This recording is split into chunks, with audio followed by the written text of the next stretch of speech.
پاکستان میں آئندہ عام انتخابات کب ہوں گے اور نگران حکومت کیا پاکستان کے اندر مہنگائی، بے روزگاری، اکنامک ڈیفیکلٹیز اس حوالے سے کوئی لوگوں کو ریلیف دے پائے گی؟ اسی طریقے سے دہشت گردی کی ایک ویو ہے جو کچھ عرصے سے دوبارہ اس نے سر اٹھایا ہے، اس کو کچلنے کے لیے جو ڈٹرمنیشن، جو ریزولو، جو طاقت چاہیے اس کا عملی اظہار ہوگا؟ کیا جو پاکستانی فوج کے، پاکستانی پولیس کے، پاکستانی سویلین جو شہادتیں اٹھا رہے ہیں اس کا سلسلہ روکنے میں نگران حکومت کامیاب ہوگی؟ یہ سارے سوالات آج کے پروگرام میں ہمارے ساتھ ڈسکس کرنے کے لیے جو مہمان شخصیت ہیں، نگران وزیر اعظم پاکستان انوار الحق کاکڑ صاحب۔ کاکڑ صاحب بہت شکریہ، آج ہمارے ساتھ آپ شامل ہو رہے ہیں۔ Thank you. انتخابات کے حوالے سے صدر عارف الوی نے ایک خط لکھ دیا، چٹھی لکھی ہے انہوں نے الیکشن کمیشن آف پاکستان، جو 6 نومبر کی تاریخ تجویز کی ہے۔ جو الیکشن کمیشن نے شیڈول دیا ہوا ہے اس کے مطابق 30 نومبر تک تو ڈی لیمیٹیشنز ہونی ہے۔ اب آپ کے خیال میں ریئلسٹک ٹائم فریم کیا بنتا ہے؟ بہت شکریہ ندیم۔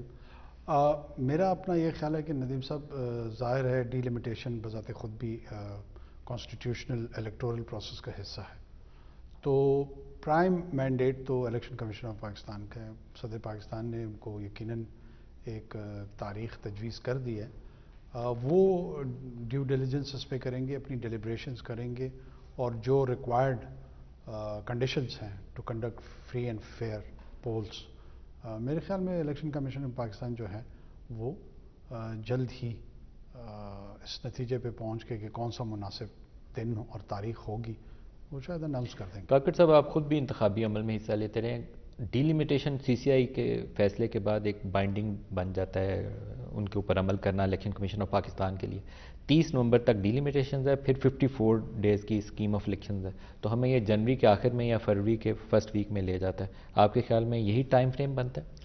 دیکھیے، ریئلسٹکلی اسپیکنگ اگر تمام چیزیں اسی طرح سموتھ جاتی ہیں تو میرا اپنا بھی اندازہ یہی ہے کہ somewhere mid January, end of January کوئی بھی دن اس کے لیے متعین کیا جا سکتا ہے الیکشنز کے لیے۔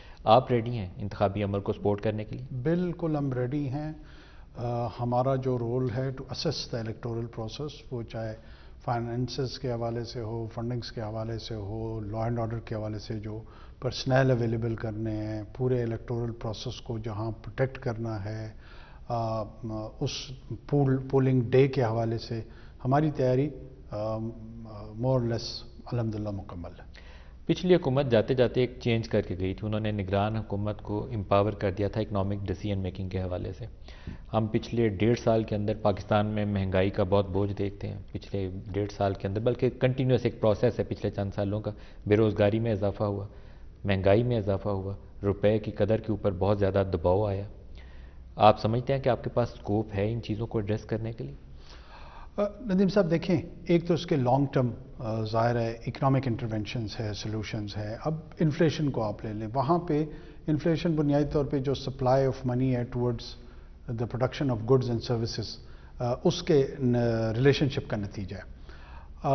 ہم سمجھتے ہیں کہ ہمارے ہاں جو یہ سپلائی آف گڈز جو تھی اور سروسز، وہ تو قدرے تعداد میں موجود تھی، لیکن ایک آرٹیفیشل سپلائی آف منی کو انفلیٹ کر کے انفلیشن کی طرف پوری مارکیٹ کو لے جایا گیا، اور اس میں گورننس کے حوالے سے جیسے ہی ہماری نگران حکومت میں ڈیسیجن ہوا، ہم نے چاروں صوبائی وزرائے اعلیٰ کو، لا انفورسمنٹ ایجنسیز کو، چیف سیکرٹریز کو، آئی جی پیز کو، ہورڈنگ کے حوالے سے، اسمگلنگ کے حوالے سے بڑی کلیئر انسٹرکشنز تھی، اور وہ کلیئر انسٹرکشنز ملک کے طول و عرض میں رپورٹڈلی بہت ساری جگہوں پہ ان کا ایکشن بھی نظر آیا ہے، جس کی وجہ سے مجھے ایک ہفتے کے اندر اندر، بلکہ 5-6 دن کے اندر کچھ زیادہ، جو پازیٹیو امپیکٹ ہے کوئٹہ سے، گلگت سے، پشاور سے، کراچی سے، مختلف جگہوں سے لوگ مجھے رابطہ کر کے بتا رہے ہیں،